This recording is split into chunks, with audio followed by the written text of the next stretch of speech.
Welcome back to the show today, guys. This is your host, Teresa Davis.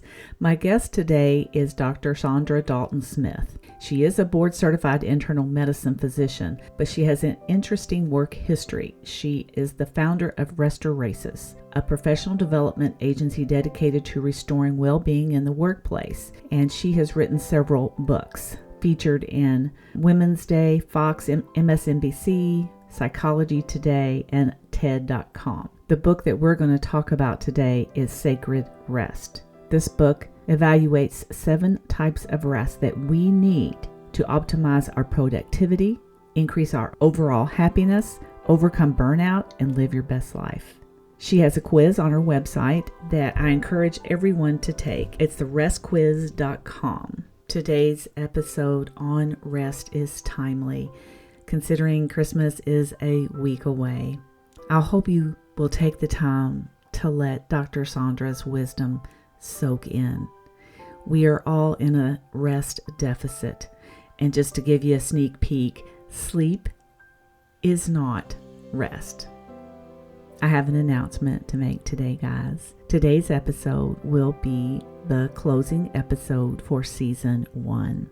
Season 2 will resume February 14th, 2023.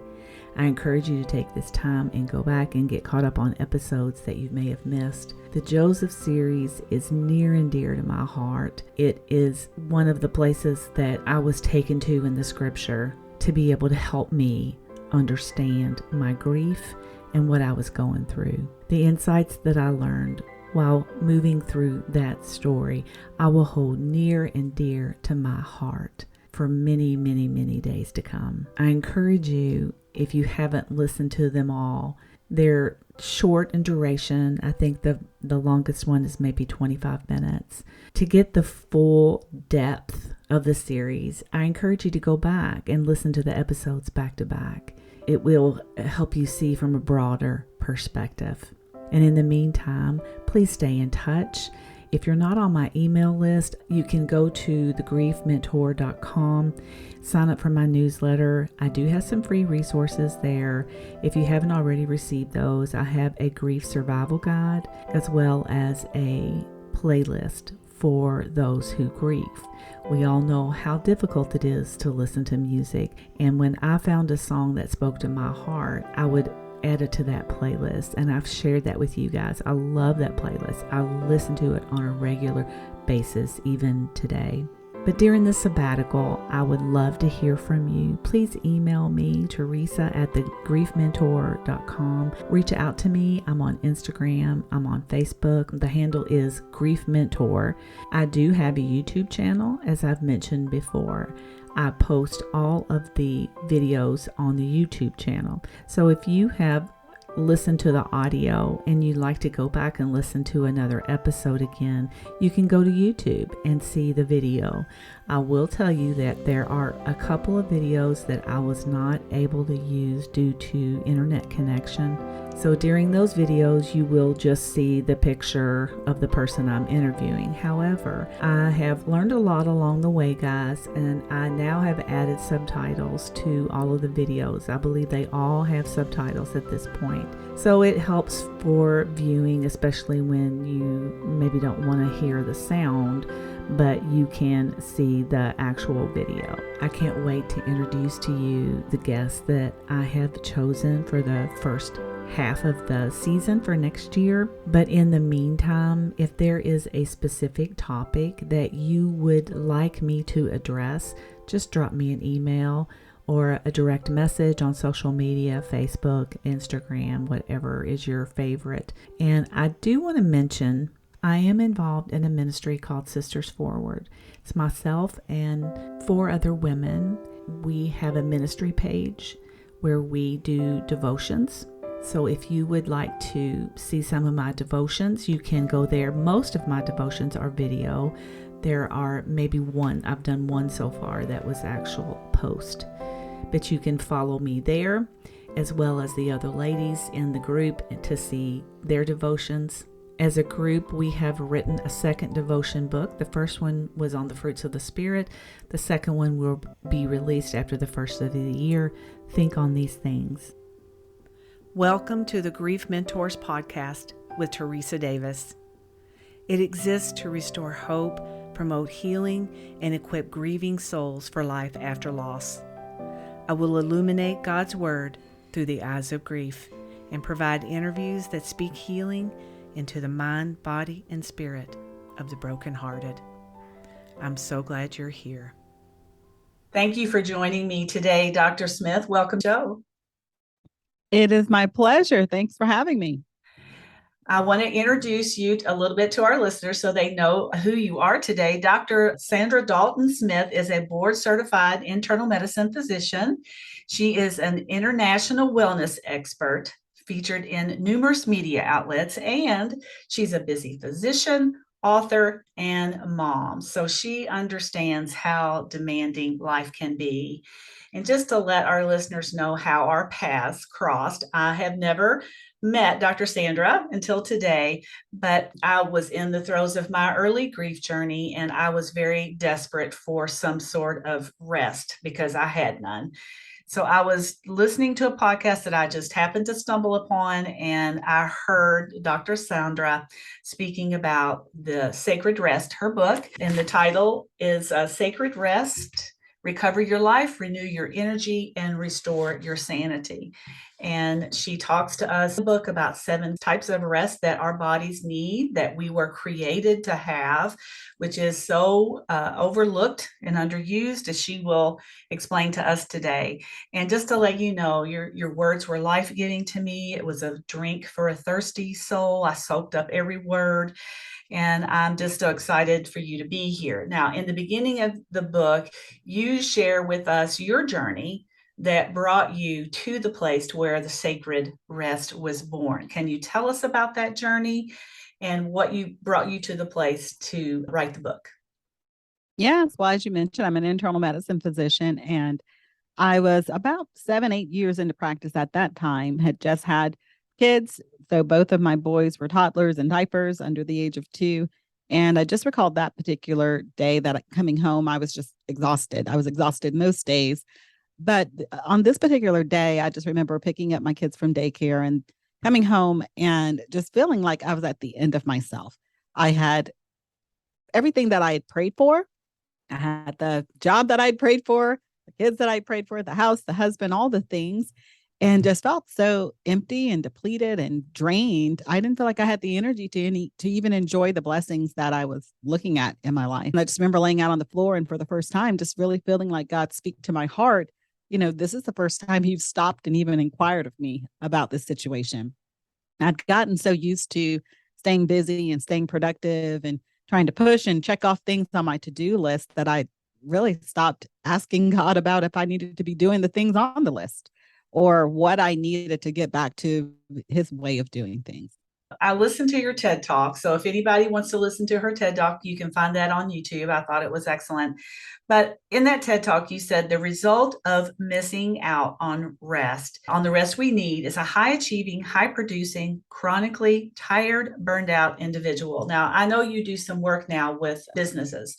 Feel free to talk about that in that area of work. But I love this quote because you say the result of missing out on the rest we need creates these high achieving, high producing, chronically tired, burned out individuals. And we are suffering from a rest deficit because we don't understand the power of the rest we need. So explain to us how the lack of proper rest affects our minds, bodies, and spirits. Yeah, I think for many of us, when we hear the term rest, we're either automatically thinking about sleeping, because we use those two words interchangeably. I'm going to go to sleep. I'm going to take a rest. And when we do that, we dumb down rest to some degree because we make it only about cessation activities, only about stopping. And unfortunately, when rest only becomes the thing you do when you stop, and it's not part of a restorative process, which is truly what rest is. Rest is about restoration. It's about pouring back into those places that we deplete. And so if you're just stopping, you are no longer draining energy, but you're also not pouring back into the place of depletion. So I fear that too many of us, we spend so much time thinking about the cessation, the stopping, the let's take a vacation and just break away or lay on the sofa and watch TV, we do the stopping without doing the restorative things, without doing those things that are going to pour back in and help us to revive our body, soul, and spirit. And I feel like that is the power of rest. When we look at it, particularly as you mentioned within the book Sacred Rest, I talk about 7 different types of rest. When we become very intentional about which types of rest we are needing, which areas of our lives have become depleted, when we're focused on the right types of rest, we then are able to fill back up the places that we're pouring out of. That way we're not always giving from our empty spaces. We're not always pouring from our empty cup. We actually can get into a cycle where we're being filled back up as we're pouring, as God's using us, as we're doing those things that we're called to do. And looking in your book, at the end of several of the chapters, you add an application, how to apply this in our lives, because it requires more, don't you think, than just being able to recognize it. I mean, we can recognize areas that we're depleting on, but what I like about, and we'll talk about your quiz too, the restquiz.com, where you can go there and take the quiz and answer some questions. And really, we need to pinpoint the areas because so many of us are not aware of where we're pouring out of. Would you agree with that? Yeah, the way I kind of constructed each chapter on rest within the book is following kind of a rest paradigm, with the R being recognizing your current risk, E evaluating your situation. So there's lots of questions and things to try to help people identify, almost self-diagnose. Is this the one I need more? The S specifically being the science and the research, giving the foundational scientific, medical, technical type background of why some of these types of rest exist, as well as then T, today's application, some specific tactics and ways of getting rest in each of the areas. And I like to give multiple because everybody's different. And that's the thing, rest is very individualized. What restores me and pours back into me may not be what pours back into someone else. And so it's important to have a couple of different options so that people can determine really what they're needing. And you mentioned the quiz. Yeah, the quiz really is just that additional self-awareness piece so that people can start determining which of the 7 they're needing most. Because if you try to eat the whole elephant, so to speak, try to get all 7 at one time, that then becomes almost like a burden. It's like, oh, I got these 7 things I have to do in addition. But really, for most of us, there's 1 or 2 that we're likely not getting enough of consistently. And those are the ones that are keeping us feeling drained, depleted, and really in need of more rest. And I noticed too, I obviously I took the quiz when I read your book, but then as I was looking through it again the other night, in the back of the book, areas for each type of rest where you can look at and decide which ones.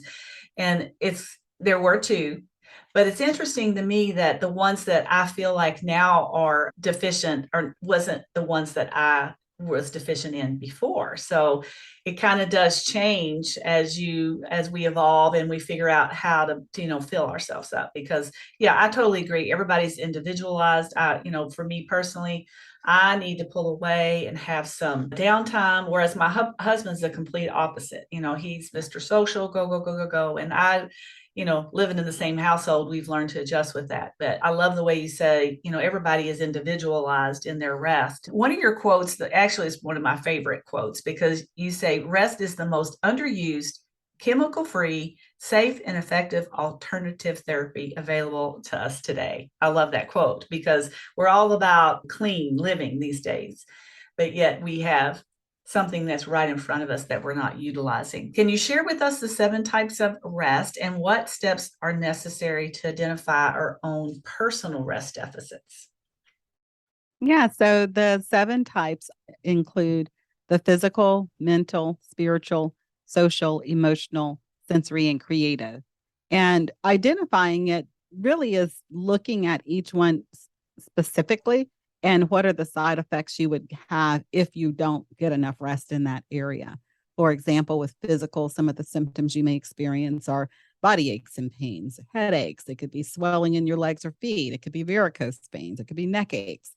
So a lot of different things that let you know that your body either is not having a good circulation or lymphatic drainage, that your body's tight and tense and painful.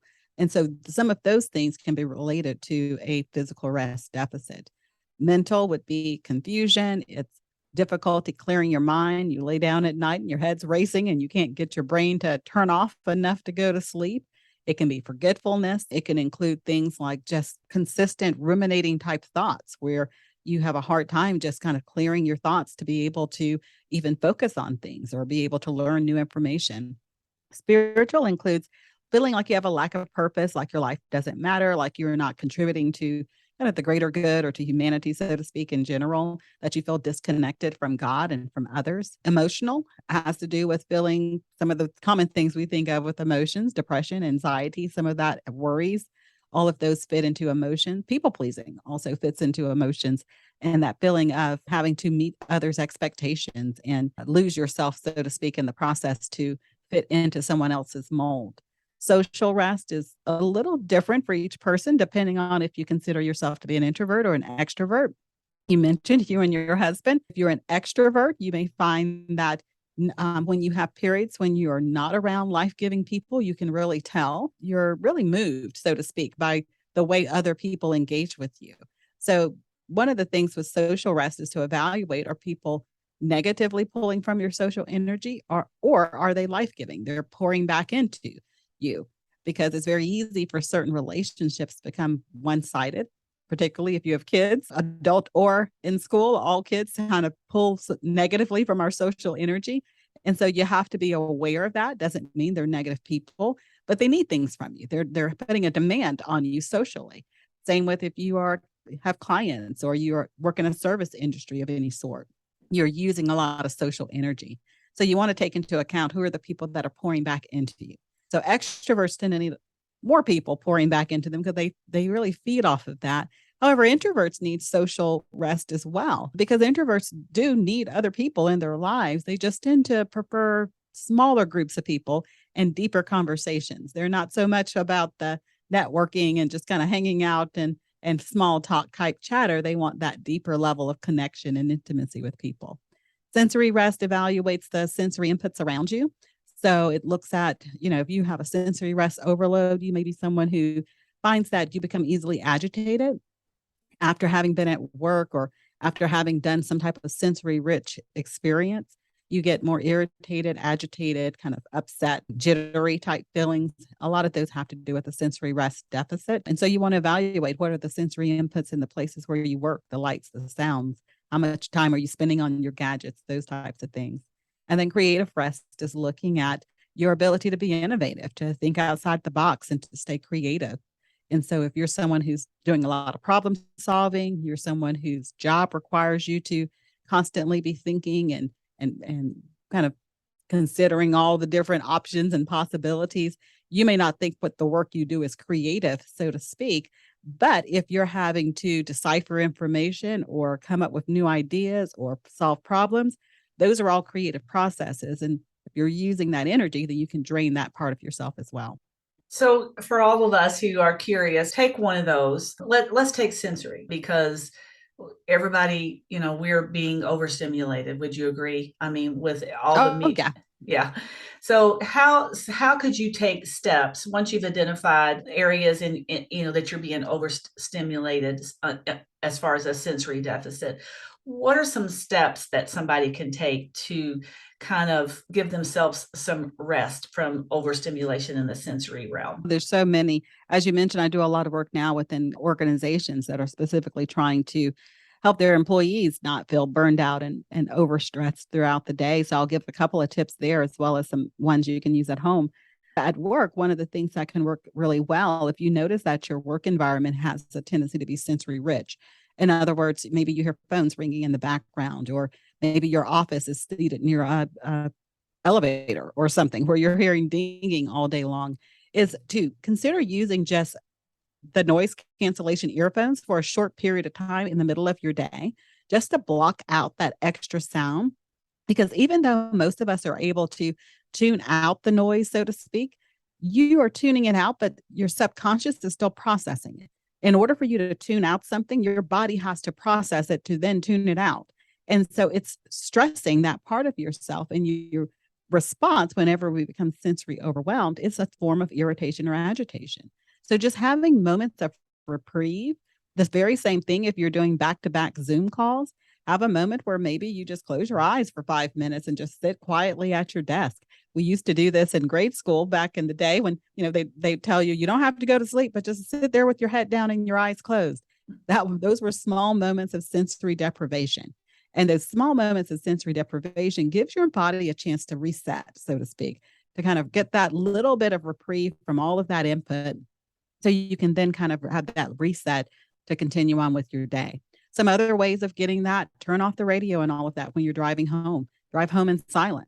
If your day has been full of sounds, then you probably don't need more sounds on the drive home. That could be a decompression time. Other ways of doing that: take a look at your use of your devices.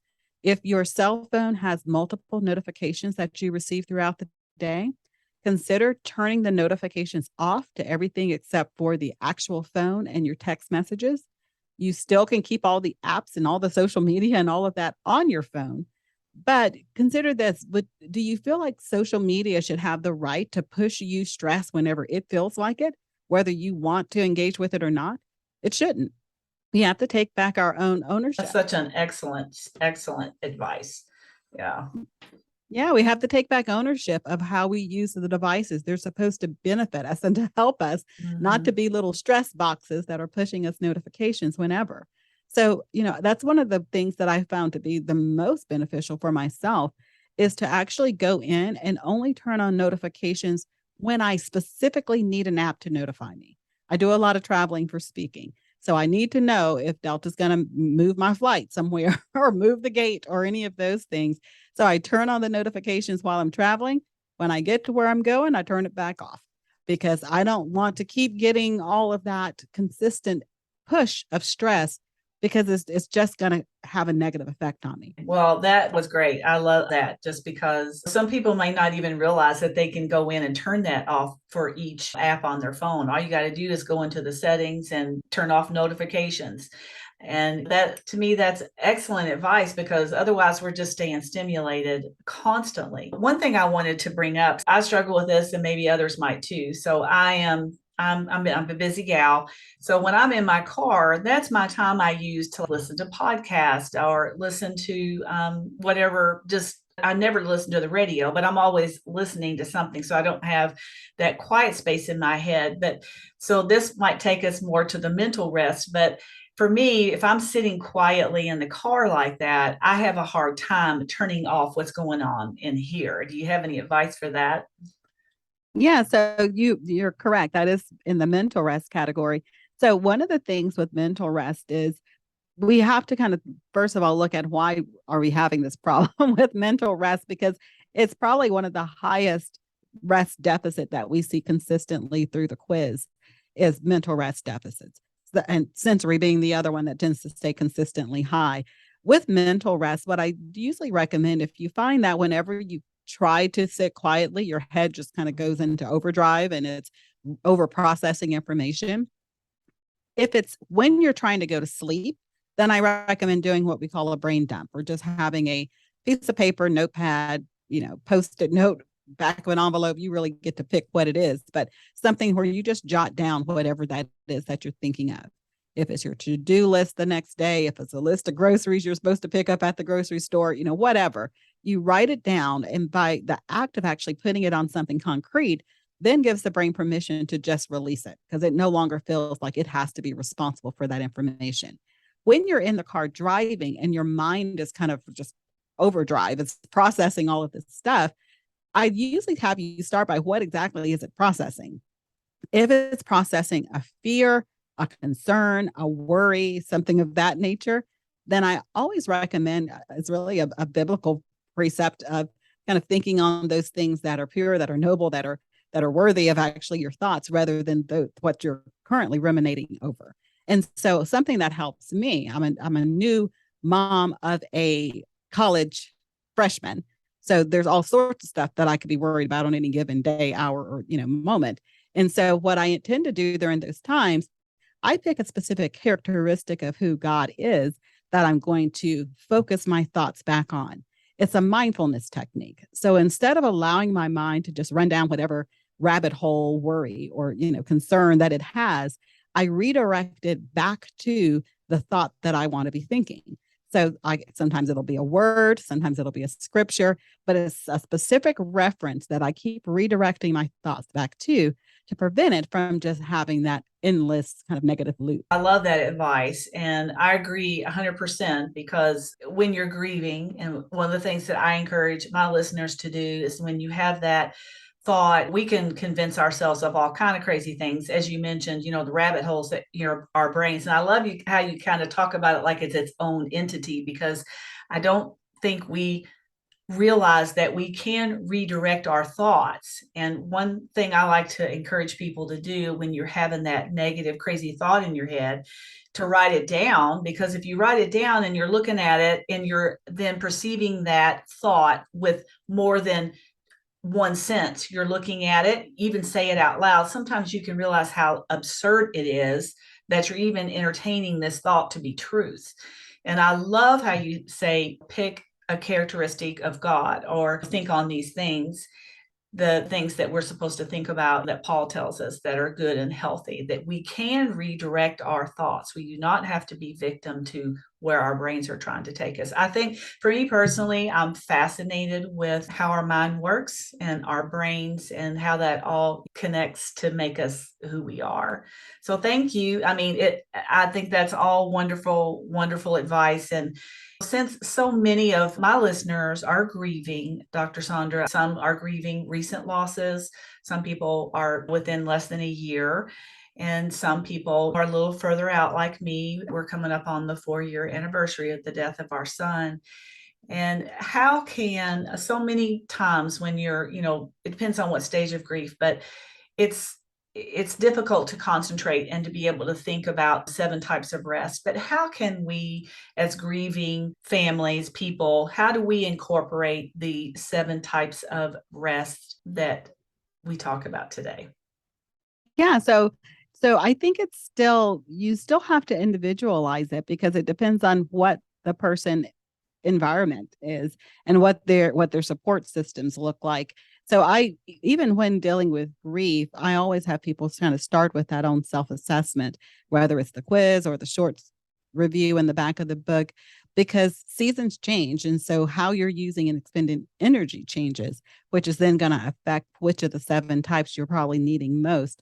I know for myself, my father recently passed at the beginning of this year unexpectedly. Spoke to him one day, and the next day I get a phone call that he's no longer here. So it was completely different types of rest that I was needing because I was processing things that I had no idea I would be processing this year, as far as all the different estate things, all the things that go into place with that, moving my mother back to a smaller home, all of these things that come into place. Whereas in this season, I was needing more rest related to social and with the emotional aspect of it, being able to, and even spiritual at that point, but really being able to have those people in my life for emotional rest where I could say how I was feeling, that I could just speak truth without fear that they would turn and say, "Oh, aren't you a Christian? How can you say that?" But who left me through my pain and didn't judge me or shame me or any of those things. And so I think we have to be aware that one of the areas that we really want to make sure that we're having rest in during times of grief is that emotional, that there are people in your life where you feel you can be open and honest and truthful and just completely transparent about the emotions that you're going through. The second one was the social. Because my time is typically pretty busy with people who need things from me.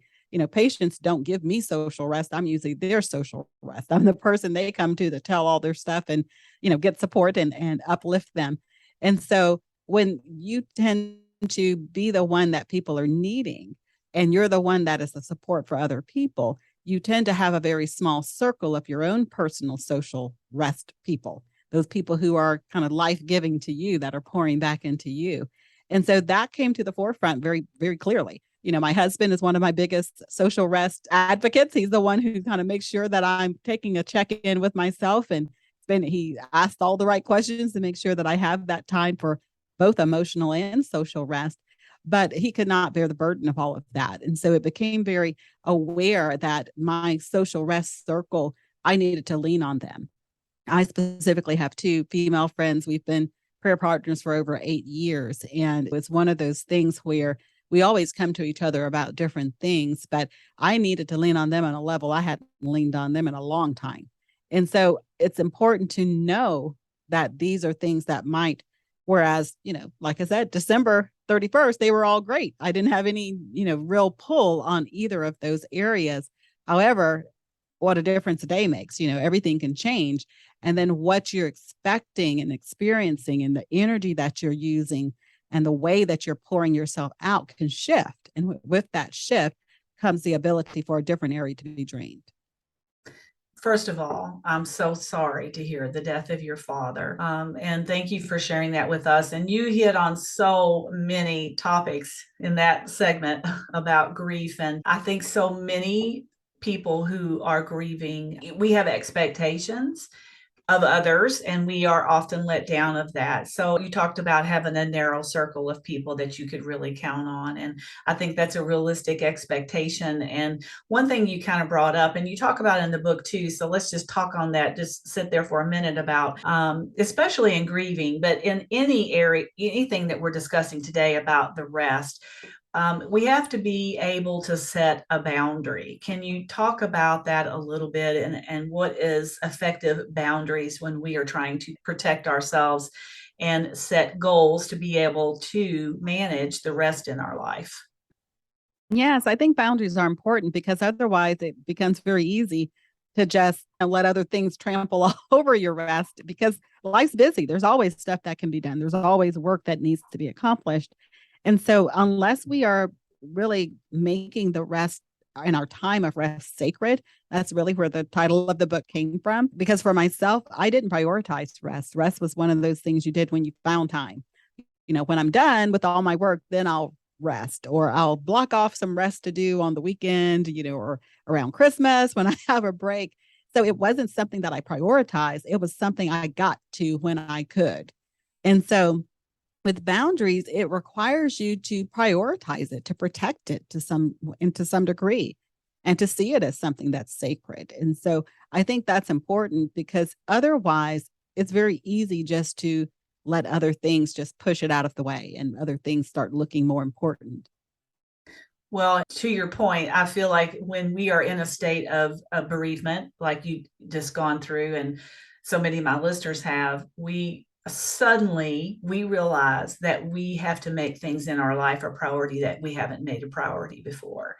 Because as an internal medicine doctor, I'm sure you could talk to us much longer than 45 minutes about the effect of stress in our lives and how it affects our bodies and what it leads to, further down the road. You mentioned in your TED Talk, and I wanted to bring this up. I feel like because rest is free, that we don't see the value that it can, like you said a minute ago, and I think that will resonate with so many. You felt like rest was a luxury or something that you would do when all the work was done. And I think so many of us who have very busy, driven lives feel that way until you get stopped in your tracks by losing your dad or losing somebody you love. And then all of a sudden life starts to look a little bit different and we start to reevaluate things. And you mentioned that there was like a sleep revolution going on, but yet we seem to be as tired as we were when we started. So I wanted to ask you, just why do you think that tends to be a trend, that we're still not receiving the rest that we need? And do you see a correlation between treating people's symptoms instead of treating the whole person?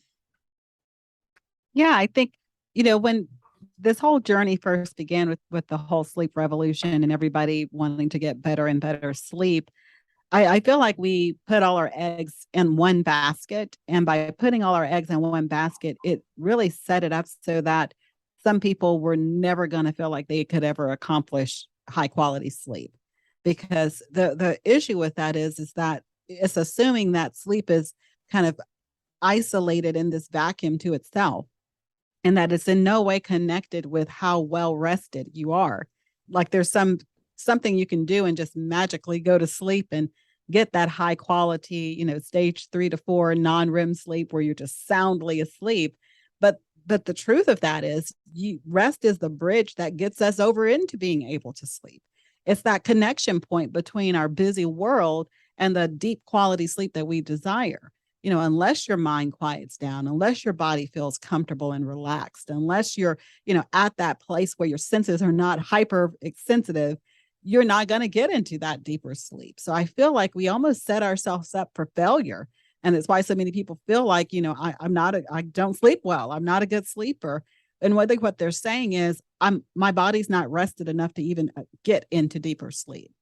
And I feel like that we have to almost go back to the beginning, go back to looking at how do we prepare ourselves for better sleep? How do we keep our bodies and our minds, souls, spirits, all of these parts of ourselves in a relaxed state so that it can then slip over into those deeper levels of sleep that everybody's wanting. Yes, I agree. And I'm guilty. I'm guilty just like everybody else. I work right up to the last few minutes till I'm getting ready for bed. And then, I start looking at the clock because I'm in healthcare too. And I get up early and then you're feeling stressed because you didn't, that whole cycle. It's just like a cycle but we have to be intentional. Would you agree? We have to be intentional to set those goals to be able to develop new habits and new lifestyles. Share with us, I know you've mentioned a little bit about your speaking. Do you speak just to businesses or do you speak in churches as well? Yeah, I speak in both. So I speak in corporations. I do a lot of specifically whole team meetings and town hall meetings and leadership conferences and things like that related to businesses and corporations who are looking for work-life integration and work-life balance and burnout prevention type sessions with either their teams or their leaders. I also speak at a lot of women's retreats and leadership retreats that are specifically looking at work-life integration or rest. If they're Christian retreats, we look at it from a more biblical perspective. As you know, within the book Sacred Rest, I do divide the book up into two sections. The first section focuses more on the science and the research and the application of the 7 types of rest. The second half talks more about the spiritual aspect of it and how Jesus used to rest. So I speak to both audiences and I speak from the same book. The book has a bit of a crossover market with general and Christian market. And so I speak to both audiences. I would probably say my favorite thing to do is speaking with women, specifically Christian women's groups, because I find that that tends to be a group that does not rest very well and does not have a very good understanding of the benefit of rest and their ability to build legacy within their families and their homes, not just legacy with all the things that we tend to talk about, having a legacy of a family that's believing in God, but a family that's doing something God's way that can actually then help them to do more of what he has desired for them because they have the energy to do it. And that's so well spoken because so many of us that, our ministry roles, we're givers to begin with. And so that boundary piece shows up again and again and again, and we can't give from an empty cup. That's for sure. Now you've written other books as well. I mean, the Sacred Rest, is that your newest book? My newest book is actually Colorful Connections, 12 questions on race that open healthy conversations. That book was co-authored with Lori Rolleveld. And then I have other books, including Set Free to Live Free, Breaking Through the 7 Lies Women Tell Themselves, and my devotional book, Come Empty, Pour Out Life's Hurt, Receive God's Healing Love. And what's your newest book again? Because I didn't see that on your website. Yeah, it literally just coming out, Colorful Connections. What was the premise of the book? It's 12 questions about race that open healthy conversations. So Lori Rolleveld is a author who lives in Rhode Island, and she's a white female. And she reached out to me. We were strangers, basically. We didn't really know each other. We were just acquaintances. And she reached out to me and said, I really want to know how to build diversity in my sphere of influence. And it's something that I've really failed to do. And I'm fearful in not really knowing how to have these conversations because I don't want to offend someone. And so she came to me to have this conversation, and we just had it in real time on paper. Oh, I love that. I would love to have you come to our church. So I live in Southern Indiana. And where are you based out of? I'm based out of Birmingham, Alabama. Alabama girl. Okay. Well, I'd like to plant that bug in our pastor's ear because I would love to have you come and speak to our ladies. So what other resources would you like to share with our listeners? Your website, the quiz. Yeah, I think the website is a good place to start because it has a lot of information about all the different books and services that I have. So that's ichoosemybestlife.com. I also have a podcast of the same name. And then, as you mentioned, the quiz is restquiz.com. And that's probably the best place to start for someone who is listening and they're thinking, I'm tired. I go to sleep, I get 7-8 hours, and I wake up still exhausted. That's going to be the best place to start because it'll help you be able to determine if you are experiencing one of these 7 types of rest deficits, and then give you a place to begin. And I will say you will not be sorry if you get the book and utilize that in your life. Well, that is all I have on my heart today, Dr. Saundra, unless there's something else you'd like to share with us before we close. No, I would just tell people to, when you're in this process of walking through grief, as I mentioned, this is something that I've had to just recently process through. I would recommend just giving yourself grace to do what feels like is needed in the moment, not trying to meet others' expectations, not trying to even meet your own expectations at time, but just allowing yourself to be open and sensitive to the leading of what you're needing to feel better for that particular day. There are days that you just have to get through a day. And so that's should be the only focus is, God, how do I get through this day? And doing what's necessary to fill yourself back up so that you can. And that's great advice. Moment by moment, because, the word says that we get new mercies every morning. And you mentioned something earlier. You said, what a difference a day makes. And so many of us that have been on this grief journey have realized that one day in our life can change everything. So why take on tomorrow's worries today? And that's difficult because even in your situation, you weren't only managing your grief, but you were helping your mother, and there were a lot of decisions that have to be made. So all of that is so extremely exhausting and depleting. But just finding a space and a time to be able, because would you say, one thing I wanted to ask you, I forgot to ask you, is that what is probably one of the most challenging things for people to be able to incorporate? What have you seen in your personal and your professional practice? What is the biggest challenge that people have in incorporating rest in their lives? I would probably say is understanding the reason why they resist it. It's the hardest thing for most people. Most of us haven't really evaluated why we don't rest, why we prefer work. Why does that seem to be more value to us than the rest? I know for myself, I tell in the story of the book about my birth mother dying soon after childbirth, and that making me feel like every blessing I got, I had to work for, like I couldn't trust God. And I believe that we rest at the level of our trust. It can be a hard conversation to have with yourself, to really ask, why am I resisting rest? Why is this so difficult for me to just stop and unwind and to do these things that pour back into me?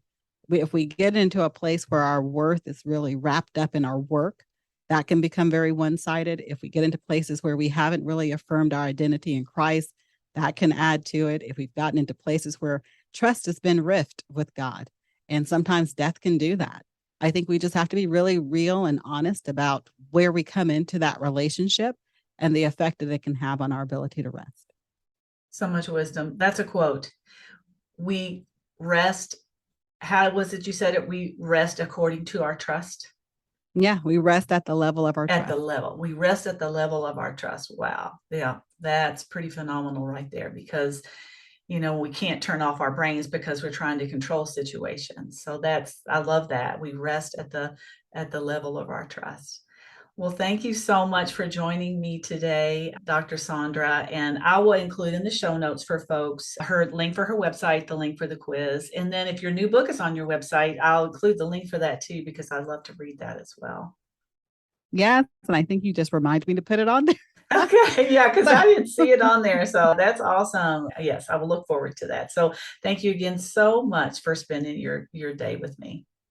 Thank you. And that's all I have for you today, guys. So until next time, take care. If you enjoyed the show today, guys, could you take a moment and leave me a review? I would be so grateful if you did. And if you've read the book, Finding Hope and Healing in the Midst of Grief, could you pop over to Amazon and leave me a review there as well? It helps me with exposure, and it helps the reader to be able to see the content from a reader's perspective. Thank you for spending your time with me today. Thank you for listening to the Grief Mentors podcast with Teresa Davis. Subscribe or follow wherever you listen to podcasts, and be sure to share this episode with someone in your sphere of influence that needs it today.